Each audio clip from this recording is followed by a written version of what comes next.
march, y'all mad. We sit down, y'all mad. We speak up, y'all mad. But when we die outside and when we march, y'all mad. We sit down, y'all mad. We speak up, y'all mad. But when we die outside, I ain't playing with y'all, oh no, hell no. I ain't playing with y'all, oh no, hell no. I ain't playing with y'all, oh no, hell no. Good afternoon, friends. Welcome back to another episode of Behind the Curtain Art of Protest, where we sit down with some of San Diego's prolific artists to explore how they use their various art forms as a form of protest. And I'm Kendrick, so I'll be your host as always. So thank you for joining us once again. Throughout this series, we've explored music and videography, dance and movement, as well as visual arts. But today is actually going to be our last episode. And while I hope that you've gotten something useful, that's educational or at least personally meaningful from these experiences, today I wanted to switch it up a little bit in that theme. And we are going to get into that a little bit later. But first, as always, we like to get into our free write. So let's do it. So as always, we like to set the intention when we're talking about protests and protest art. So with our 2-minute free write, we like to look at a quote from Audre Lorde and then have us simply just write down our thoughts, our feelings, reflections about that quote. And today, the quote is, "It is not our differences that divide us. It is our inability to recognize, accept, and celebrate those differences." So what does that quote mean to you? How do you see it play out in your life or in the lives of society? All right. So we're going to play some good music. So you just write down your thoughts. It could be a stream of thought. You don't have to worry about sharing them or anything like that if you don't want to. So this is just for you and us to kind of get this process started. So let's begin.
All right, thank you so much for taking the time for yourself with us.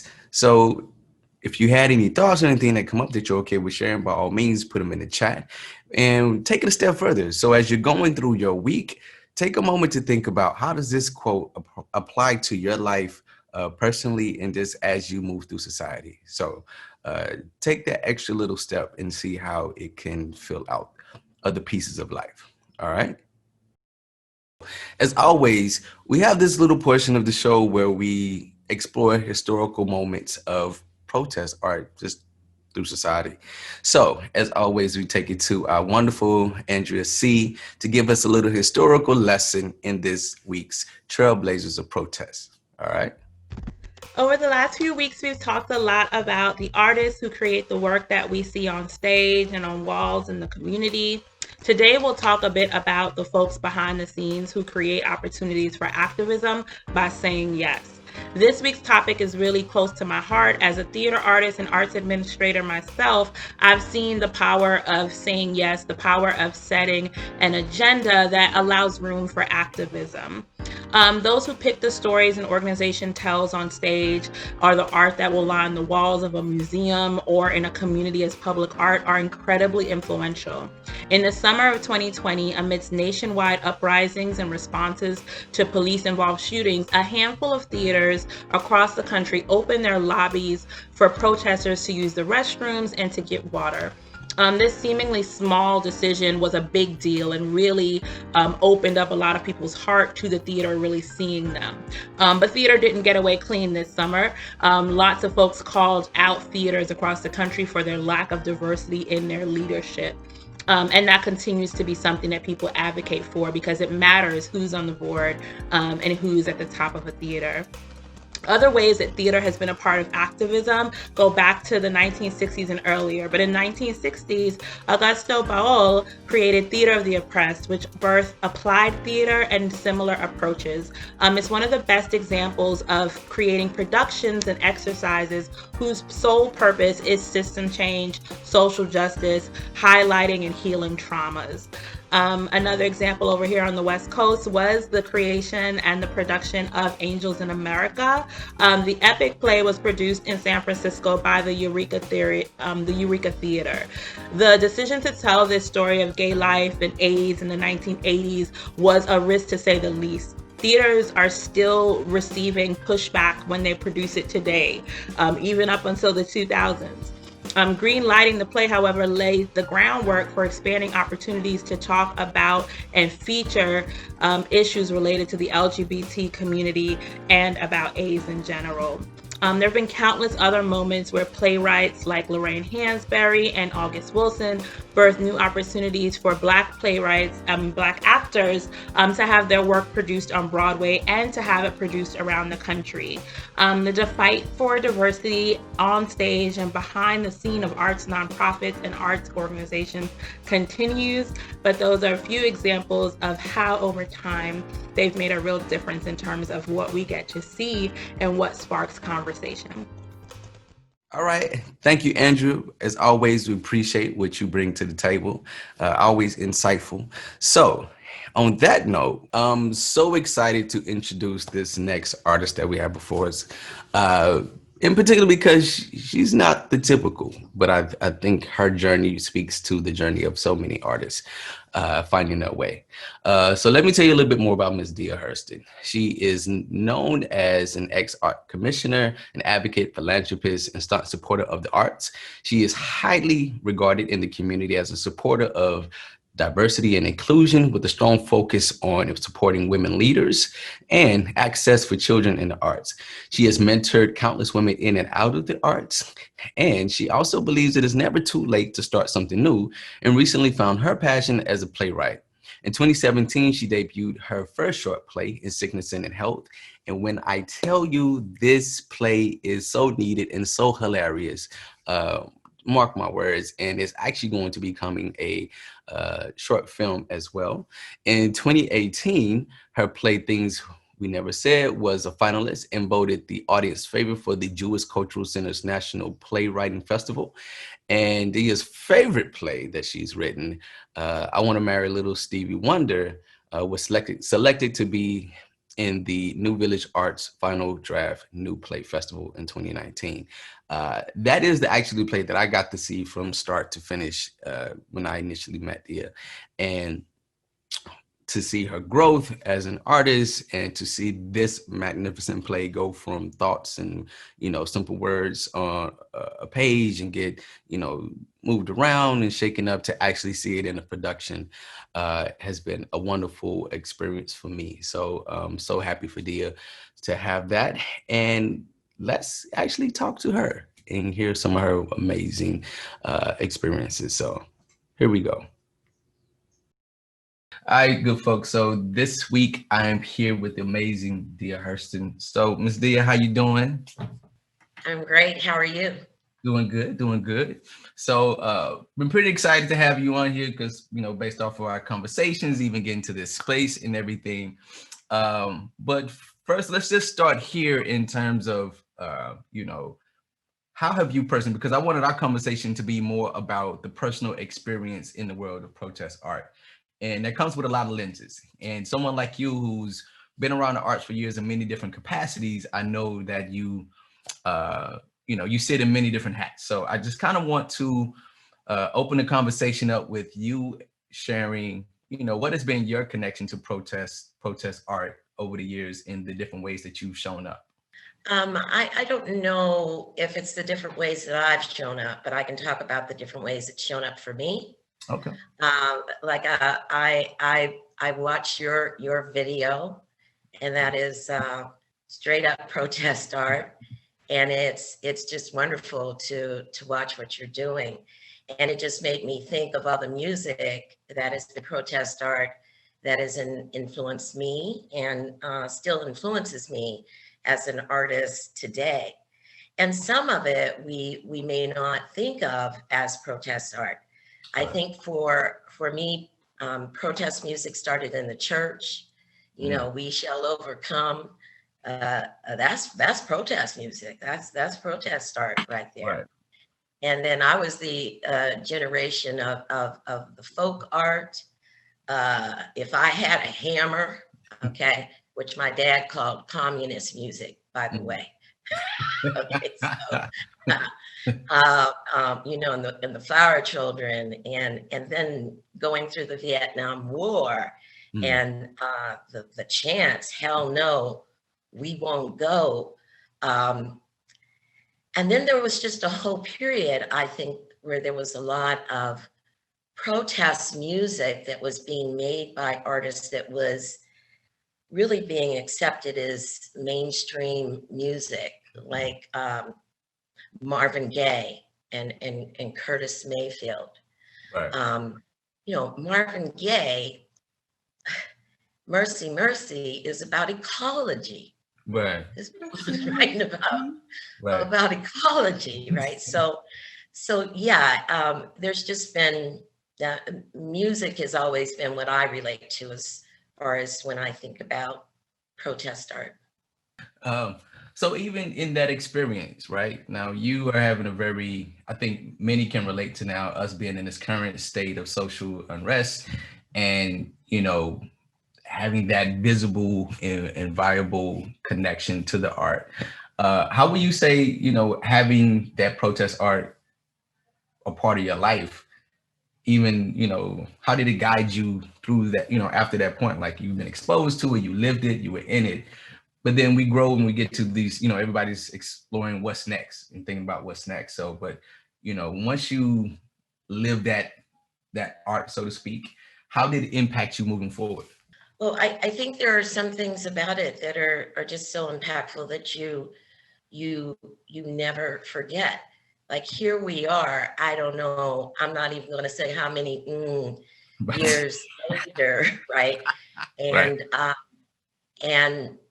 And I think about the revolution will not be televised. Right. Gil Scott. While it's being televised, right? Right. So I don't think it ever goes away. I think there are certain things that stay with you and shape who you are as a person. They touch your being and your soul. So actually, I like the fact that you said, it shapes who you are, because I was fortunate enough to be part of one of your productions about, artists that we know and love, and that you know and love to an extreme degree in terms of Stevie Wonder.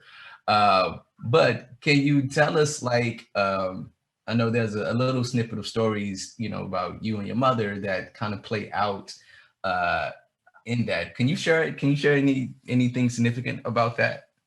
Yeah, this play, I Want to Marry Little Stevie Wonder, is about a 12-year-old girl in Ohio who thinks that if she could just get to New York and hang out at Macy's, she would bump into 13-year-old Stevie Wonder because, you know, I'm sure he's hanging out at Macy's in New York.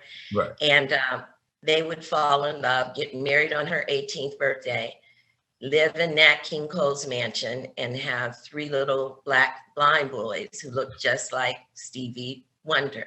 Right. And that's her dream. And that's what she's attempting to do. And I think one of the interesting side stories in this play is the relationship between the mother and the daughter and how it reflects on the times in the 60s, because the mother was really an advocate and she fought hard to not be called colored and to be called a Negro. Right. And now she has this daughter who wants to be Black, and the mother is having none of that because she's a Negro and she had a Negro, and Right. that's what the daughter is a Negro. So I think that we see, or a lot of history is written about what happened out in the streets during that time, Right. but maybe not what was happening generationally within the home at that Right. time. So even in that space, it seems like, you know, your world through the art. Now, actually, help me out. This play, like, had you written plays before, or is this your first one, or where does this lie? Yeah, that was the second one. And I should tell people that Kendrick was in the very, very, very first reading. He was in the room when I was developing this play. He was monitoring the room, and he played Stevie Wonder. And he has played Stevie Wonder for every single reading of this play. But yeah, you saw it at the very beginning, and that was the second play I ever wrote. Oh, wow. Okay. And how long between the first play and the second play? Maybe about 6 months. Oh, wow. Okay. So as a playwright, you know, you settled into your more mature years to begin this artistic quest. But so what did you, I guess I want to know, what is your connection to the arts prior to that? I know you were a philanthropist and, you know, advocate. How did you show up in that regard? So I sat on the Commission for Arts and Culture for the city of San Diego for 8 or 9 years. And I have been, you know, I'm not even going to talk about that. That's another subject. I'm going to say that I've sat on a lot of boards and represented a lot of different people by doing so. Right. My husband and I are both very, very involved in the arts. And that was my hat. That was my hat.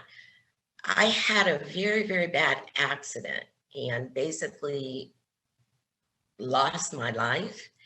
And when I was trying to get my life back, that's when I took the class where I met you. Oh, wow. So you met me at the beginning of trying to re-enter life, trying to write a new chapter. And you certainly have been doing that. Actually, I would like to feed on that to this next piece, because the one thing that I appreciate about you is you've always seemed to show up, and I can only imagine how you showed up in those boardrooms at times, you know, speaking on behalf of people who may not have been represented and whatnot. Can you tell me what that was like, or, you know, what stands out to you about that particular time in your journey? You know, I think I'd like to use this time just to say that it's important for us to be there. Yes. It's important for our voice to be there. And I would encourage any person of color who's listening and who has an interest in sitting on a nonprofit arts board to really go after that. Our voice is needed there. and we can't expect change to happen if we don't show up. Well, let's move into this last little piece because I know there's a opportunity that you're going to be having in terms of sharing one of your works of art, and I'm curious to if you mind sharing the story about how that came about, because for me I think that's lends into this lens of how do we advocate, share our voices and the impact that has potentially generationally in terms of those who may come behind us. But can you share a little bit about that story?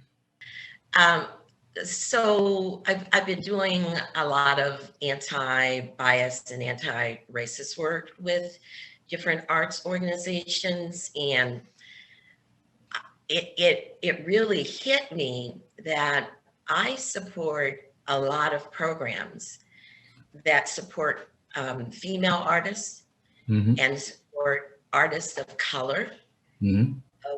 which I'm a female artist and I'm an artist of color.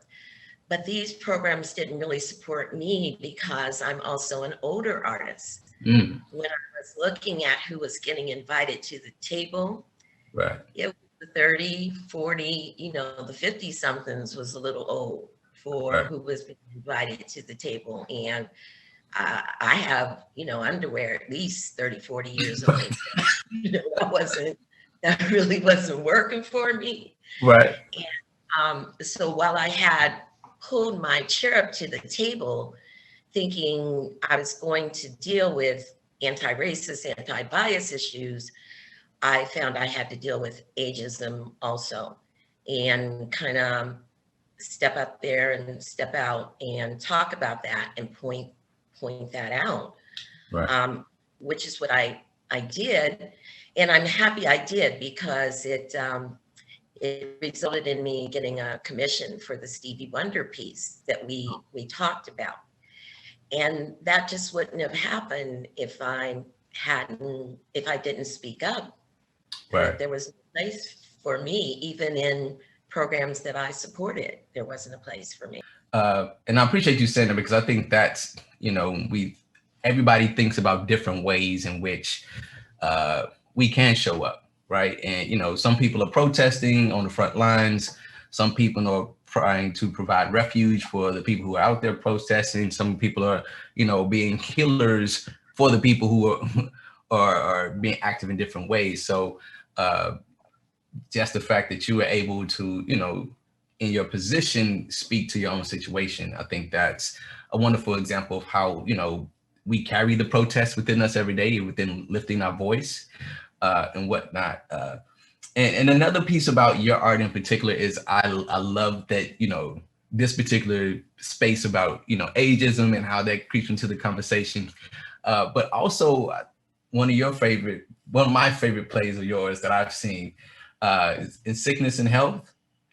And, it's dealing with a elderly couple, just dealing with some things. Can you tell us a little bit about that particular production? It's just about an older couple. They've been together for a long time, and the issues that that they're dealing with are just issues of aging. Right. That God bless you. I hope you have, Kendrick. Right. Right.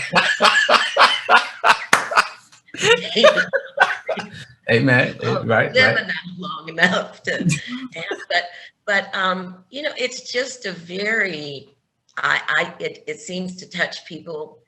It's about any couple of any race. It's about a relationship. It's about feelings, and it's funny too. Right. And you just don't see many plays where there are people over 60 talking about their sex life. Right. Right. Right. That might be a protest in itself. Okay. Right. and I love it because it really gives a good genuine lens. And I think when as a young person and thinking about growing older, I think a lot of times it's this space where we feel like life is ending and there's nothing new to look forward to, and and the fun, the fun is in all the memories as opposed into the continued lived experience. And for me, seeing you operate as you do continually to create, and in particular this particular production, it just reminds me like there's so much fun to still be lived as long as you're alive. Yeah. And it's about bringing that energy to it, uh, in a very real way. So I just adore you and appreciate the work that you continue to do and how you continue to show up. And on that note, we're going to wrap up things, but I did want to give you an opportunity of any words of wisdom that you would like to share to us all, to anybody, any demographic or anything like that. What would Ms. Dea say in terms of moving forward in the world? Yeah, don't be afraid to get old, because like they said, the alternative is dead, and boy, you can't produce art when you're dead. Yeah, don't be afraid of that. And I want to mention I'm writing a Black Christmas musical with Melina Phillips and Kevin Blacksboro and Frankie Alicia Ford out at New Village Arts. So you can look for a little taste of that. We'll be doing a little bit of that soon. So yeah, I'm a busy old woman. Oh, Right. excuse me, older woman. Older. Very mature. But thank you, Ms. Dea. It was always a pleasure conversing with you, and keep doing what you do. Thank you, Kendrick. Love you so much. Love you too. So part of why I love Dea's work is I feel it's so reflective of the journey that many of us go on as it relates to finding our voice and finding a role to make an impact on social change. Everybody has a role to play and can take part. An organization called the Building Movement Project that is based out of New York that seeks to support nonprofits to help them tackle the most significant issues of our times by developing research, creating social tools, training materials, creating networks of social change. And one of the things that they recently put out was a social change map. And I thought this was very impactful because it listed a lot of roles that people play in the midst of creating social change. And so here are a few: healer, guide, storyteller, disruptor, experimenter, visionaries, frontline responders, builders, weavers, and caregivers, which made me think everyone has a role to play. And initially, Dea didn't feel that she was doing anything that had really an impact, because she was just sharing her story. But as we see from the list, even storytellers can play a role. So what I want you to do is take a few minutes and to answer these few questions as it relates to that, list. What role could you play? Are you a storyteller, a visionary, a first responder, right? What does that role look like for you? Even though we go by the same titles, we don't always do the same thing. So what does being a storyteller look like for you? And then lastly, what is one thing that you could do today to start that? So if you feel like a healer is your path, or if you feel like a guide is your path, what is one simple thing that you can do to get started on that journey today? All right. Or maybe what's something that you've already been doing. And if you've already been in that process, then what's the next thing? All right. So take a few minutes and see what you come up with. And as always, please share your comments, anything that relates that we can check out. All right, good folks. That is our time, but let me tell you, it has been such a joy to be here and to provide these episodes behind the curtain art of protest.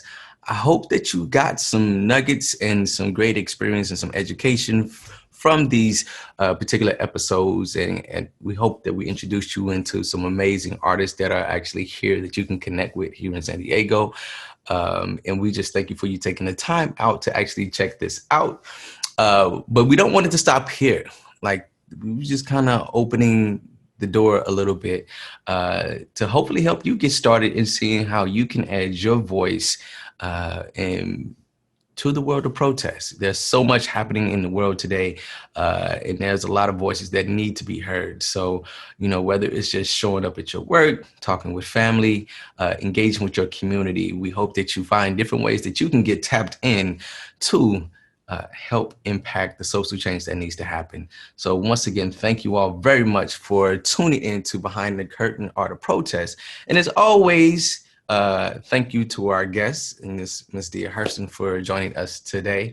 And before we get out of here, we always love to highlight some various artists. So stick around and you can check out some amazing artists who are doing work near and far around San Diego. So thank you once again. And this has been the final episode of Behind the Curtain Art of Protest. Hi, I'm Sabra Williams from Creative Acts here on Tongva Chumash land that we call Los Angeles. Through our program Art Attacks, we use the arts to create a new stage for incarcerated youth to shape their narratives around the history of voting and how to become active citizens in their communities through helping them to build relationships with the students from March for Our Lives.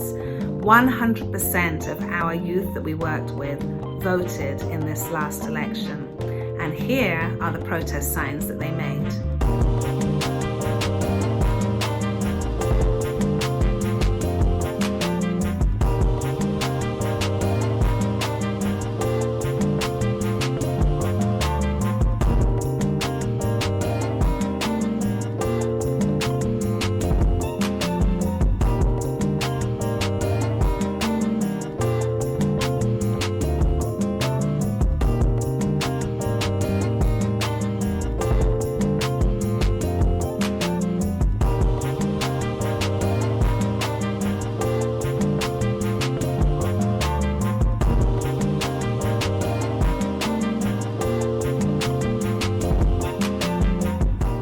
Hello, my name is Kim Phillips P. I'm a visual artist from San Diego, California, and I use my paintings in public spaces as a way to demonstrate how I feel, to share the message, and to raise awareness about social injustices that are taking place in this country. Thank you.